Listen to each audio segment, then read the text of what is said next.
you need to get all of the add to cart buttons that you added to the DOM earlier.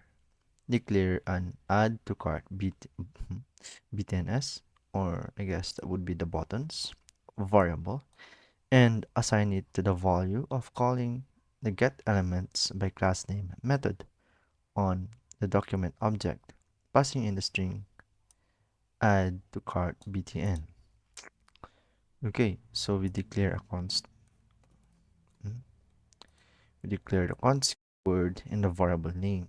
That would be add to cart buttons, or btns, and assigning it to the use no and assigning it to the document where we access the HTML file and interpolate the method get elements by class name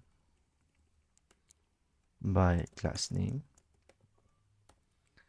and then the class name, which should be the add to cart button. So what it does is that we have accessed the HTML document and then interpolated a method get elements by class name. So whichever or any element that has a class name add to cart button will be accessible to a variable called add to cart buttons.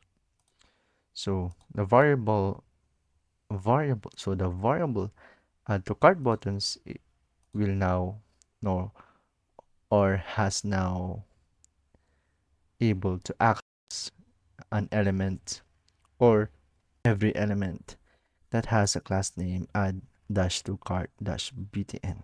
That would be it. Nice.